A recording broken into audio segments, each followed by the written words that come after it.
Right ආයිබෝවන් ළමයි සියලු දෙනාටම බණ්ඩාර ඉංජිනේරියෙන් කිරිඳිවැල. අපි චැසි බුස් ටික ගහලා ඇක්සල් ටික ගහලා ඔක්කොම වැලි කප් දාලා ඉවරයි දැන්. දැන් සම්පූර්ණ චැසි වැඩ ටික ඉවර කරලා තියෙන්නේ. ඔයාලට පේනවනේ හොඳටම ගහලා තියෙන්නේ. දැන් මම ඔයාලට කියලා දුන්නා වීඩියෝ වලදී මේකේ අවසානට මම කියලා දෙන්නම් ඇක්සල් බාර් රැඳුනොත් මොකද වෙන්නේ කියන එක.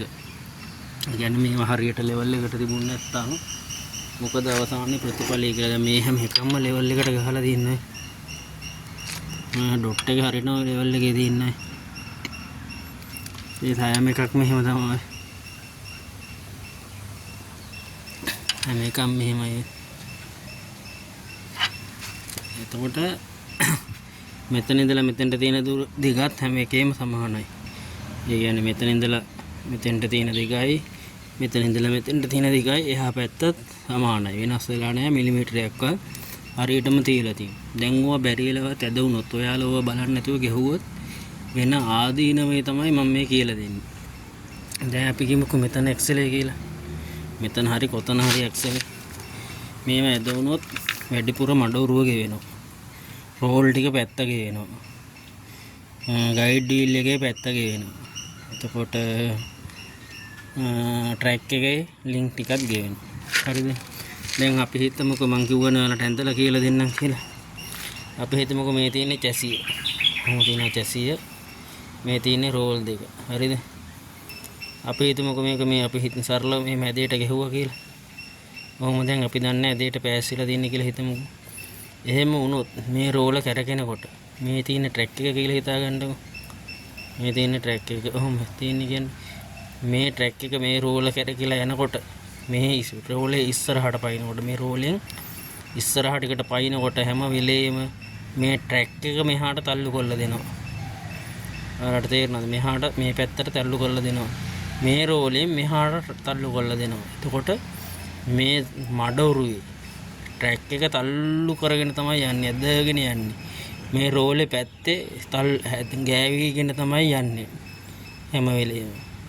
මේ රෝලේ ගෑවෙන්නේ නැහැ, මේ රෝලේ ගෑවෙන. ඊට පස්සේ අපි කියමුකෝ මෙහෙම තියෙන එක මෙහෙම වුණා කියලා. දැන් මේක උඩ මේ චැසියෙන් ওই පැත්ත ඉස්සිලා මේ පැත්ත ඉස්සිලා ওই පැත්ත පාත්ලා හරි ඒ පැත්ත ඉස්සෙල්ලා මේ පැත්ත හරි පාත්ලා වුණොත් මේකට විරුද්ධ විදිහට පෙර විදිහ තමයි දැන් මම කියලා දුන්නේ. හරිද? දැන් එතකොට මෙතන තියෙන දිගවල් වෙනස් වෙලා රෝල මේ කියන්නේ මේ අතටයි මේ අතටයි යදුණු. හරි. එතකොට ට්‍රැක් එක ඉස්සරහට යනකොට හැම වෙලේම ට්‍රැක් එක මෙහාට තල්ලු කරන්න බලනවා. ඔයාලා දන්නවා අපි දැන් මේක හිතන්නකොට මැෂින් එක කියලා. මේක හරහට හැඩයට අපි කියමුකෝ මේ මෙහෙම තිබ්බොත් එහෙම මෙහෙම හරස් වෙලා පැහැලා තිබුණොත් මේක යනකොට හැම වෙලේම ඔහොම යන්නේ. ඔයාලට පේනවද? පැත්තට යන්නේ. මෙහාට හැම වෙලේම ට්‍රැක් එක තල්ලු කරනවා. මෙහාට ඇදුණොත් හැම වෙලේම මෙහාට ට්‍රැක් එක තල්ලු කරනවා මැෂින් එක. එතකොට මේ සේරම ගෙවිගෙන තමයි යන්නේ. එකක්වත් ඉතුරු වෙන්නේ. ඒ හින්දායි හරියටම හෙලිය දෙපැත්තටම සමානව බැලන්ස් එකට ඔක්කොම ට්‍රැක් එකේ චැසි බුස් ටික ගහන්න කියන්නේ. එකක් හරි වැරදිලා තිබුණොත් ඒ තැනින් සම්පූර්ණම ට්‍රැක් එක එක්ක ඇතුළට තල්ලු කරනවා, එක්ක එළියට එනවා, මඩවරු ටික ගෙවෙනවා. මේ එකක්ව හරියට තියෙන්නේ හරියට ලයින් එකේ තිබුණ නැත්නම් චැසි බුස් ටික. ඒ හින්දායි මං කියන්නේ හරියට දන්න කෙනෙක් හරි විදිහට ගහගන්න. මේ සමහර පැති වලින් නම් චැසි බුස් ගහලා එනවා ලොකු වැඩකාරයෝ ඉන්න පැති වලින්. අනේ ඉතින් ගන්න දෙයක් නෑ. එහෙනම් ඉතින් ජය වේවා. හරිනේ, ඔයාලා දෙයක් ඉගෙන ගත්තා නම් අපිට ලයික් එකක් දාගෙන යන්න. අපේ සුජිත් නලින් බණ්ඩාර කියලා YouTube channel එකක් තියෙනවා. ඒකේ අපි සියලුම කරන වැඩ දාලා තිනවා.